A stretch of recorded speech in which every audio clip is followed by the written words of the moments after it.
Assalamualaikum warahmatullahi wabarakatuh. Alhamdulillah, saya dari channel Mutia Imun Imun. Di sini ada ceramah mingguan di kampung saya ikuti. Ingat ya, jangan lupa channel Mutia Imun Imun. Jangan lupa komen, subscribe, dan bunyi loncengnya. Terima kasih semua sehat-sehat saja. Assalamualaikum warahmatullahi wabarakatuh. Itu anaknya sampai dokter spesialis S2, dokter spesialis pegawai negeri. Itu setiap bulan 10 juta menambah kiriman ke anaknya. Sudah pegawai negeri lah di sekolah kan sampai S2. Sampai 10 juta setiap bulan mengirim ke anaknya. Ayah tidak pernah meninggalkan kita, mak tidak pernah meninggal. Awak pun ada codi kan ada dapat daya omak atau ijin kan? Aku dulu itu ada dapat daya omak koyo, umurnya lah omak akhirnya dapatnya. Mungkin kita bapak ibu yang melihatkan awak banyak kita maaf kita, mak kita, ayah kita. Jadi kalau lah sakit ayah awak ini kadang-kadang tak sakit lutrinya wajar karena dulu sudah di press, dulu sudah sudah lebur dulu. Untuk bekerja sehingga kini tinggal penyakitnya. Maka jangan sampai kita acuh tak acuh ataupun malas-malasan dalam merawat orang tua kita yang sakit itu melembur untuk kodoh untuk awal dan awal. Susah payah bekerja berat demi kita, demi sekolah-sekolah kita. Maka kita banyak minta maaf kepada mak dan ayah kita. Berikutnya dari muliakan Allah, doakan mak dan ayah kita. Kata Imam Ibnu Uyainah radhiyallahu anhu, kalau mau kita masuk ke dalam anak yang berbakti, minimal sehari itu 5 kali mendoakan mak dan ayah.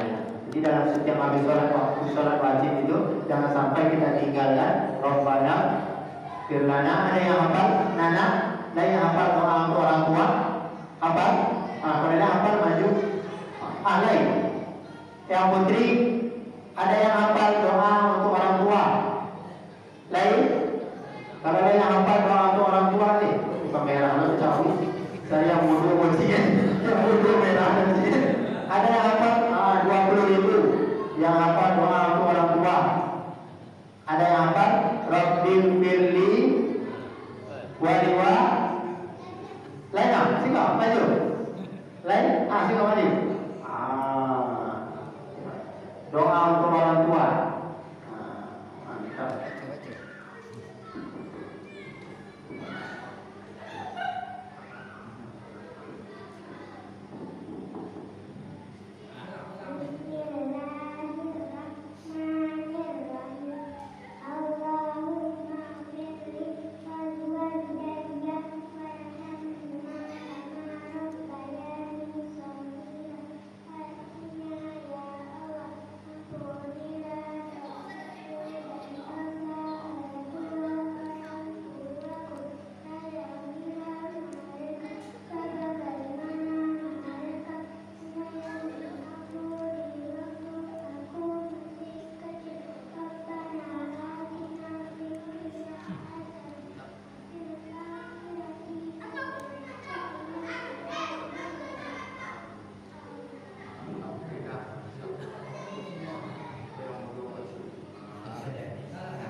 Ayah ada tanya, oh ada saya sekali absen. Alhamdulillah. Jadi doa itu jangan kita tinggalkan, anak kita ajarkan.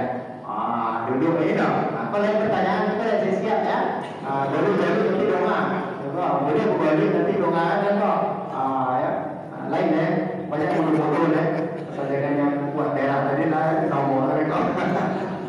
Bapak Ibu yang dimuliakan Allah SWT, maka jangan tinggalkan doa untuk orang tua kita, mak dan ayah kita. Maka kata Rasulullah SAW, kalian mak ayah Allah sudah meninggal dunia. Bagaimana cara kita berbakti kepada mak dan ayah kita? Di antaranya doakan mereka. Doakan, mintakan ampunan, istighfarul waladi abihi min ba'dil maut, memohon ampunan untuk mak dan ayah kita setelah mereka meninggal dunia, minal birri, bentuk dari kebaktian kita kepada mak dengan ayah kita.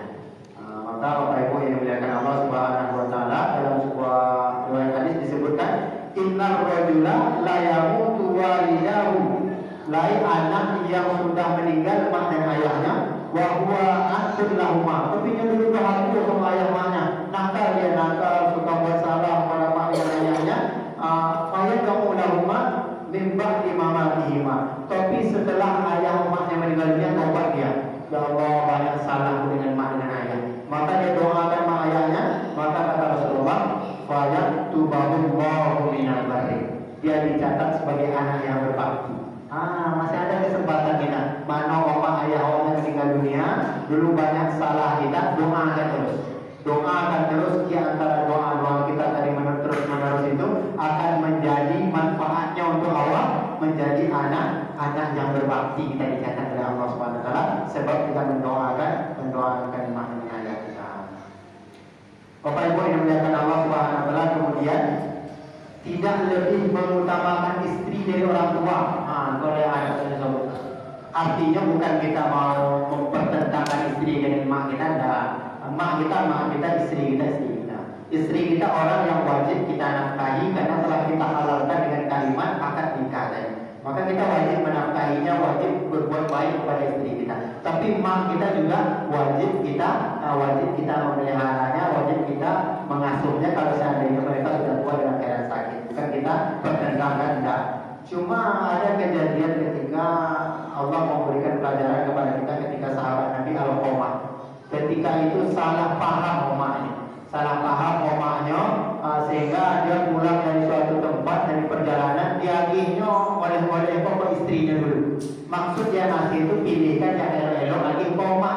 Tapi omaknya dah tersinggung dulu, ini dari awal dia omaknya tersinggung omaknya. Sehingga istri membuat sakit hati imannya sampai ketika akhir hayat Al-Qamah ini susah ucapkan la ilaha illallah. Karena sahabat Nabi semuanya mengucapkan la ilaha illallah mudah, tapi dia susah. Rupanya sebabnya karena pernah tersinggung omaknya pernah. Akhirnya Nabi tahu, bahkan Nabi ancam, kalau itu anak memaafkannya, aku bakal anak dia Nabi kan anak ibu, aku bakal akhirnya baru dia mau memaafkan anaknya. Barulah Al-Qamah bisa mengucapkan la ilaha illallah. Jadi di antaranya Bapak Ibu yang dimuliakan Allah, kalau sering kita menyakiti orang tua kita, takutnya kalau belum mereka memaafkan kita, nanti susah kita di dunia, kemudian ketika sakaratul maut pun juga kita susah. Maka jangan kita pertentangkan istri dengan anak mak kita. Ada kadang tidak cocok istri kita dengan mak kita, wajar karena sama-sama perempuan bukan anak kandung dia. Maka tidak usah kita peributkan, tetapi kita nasihati istri kita, bagaimana kita gembirakan dia supaya dia paham status bagaimana posisi kedudukan mak kita ataupun mertua dia. Begitu juga mak kita lain tidak cocok dengan menantunya, wajar karena bukan anak dagingnya, tapi tetap tidak cocoknya, maka jangan pula pertentangan. Tetapi kalau ada sesuatu hal, tapi istri kita ajarkan, jangan sampai nanti mak kita misalnya lah sakitnya barang lain istri, bang aku kan bisa serumah dengan mak ini misalnya kan, tak ada pilihan misalnya istri kita anak mak kita sakit uzur tak bisa tinggal sendiri, kita yang bisa untuk membawa ke rumah kita, istri kita tak siap, ini bahaya. Kita nasihati istri kita, jangan sampai istri alasan karena tak cocok dengan satu rumah dengan mertua, dia tidak mau membawa mak kita ke rumah dia sehingga mak kita jadi tak terawat. Sakit karena ada yang bolol itu tahan surah, anak tak bisa membawa ke rumah dia karena tak cocok dengan menantu, tak cocok dengan istri kita. Maka kita ingatkan istri kita, nasihati. Durhaka kepada mak mertua kita termasuk, maka jangankan masuk surga, harusnya bawa surga saja diharapkan oleh Allah Subhanahu wa taala. Maka disampaikan kepada istri kita, mak mertua itu sama saja dengan mak dia. Kalau memang sudah sepatutnya kita yang merawat, bawa ke rumah kita. Jangan pula beda-beda kan. Kadang mereka mau tinggal di dokter tanah ayat kita kamar kan. Nanti waktu tidur dokter awak puasih. Jangan. Kita kasih pula fasilitas kepada mak yang sampai rumah kita. Jangan ke mana kamar pembantu kan, mana yang ada fasilitas, mak di situ diletakkan. Ayah lalu letak di situ. Dan awak puasih, dan awak juga yang berfasilitas kan. Maka kita berikan yang terbaik. Karena wajah selalu menekama dari berikut.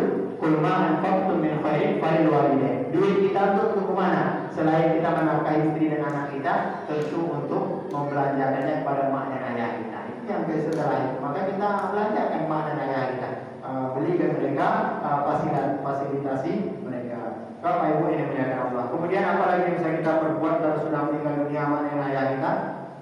ziarahi kuburnya. Ziarahi kuburnya.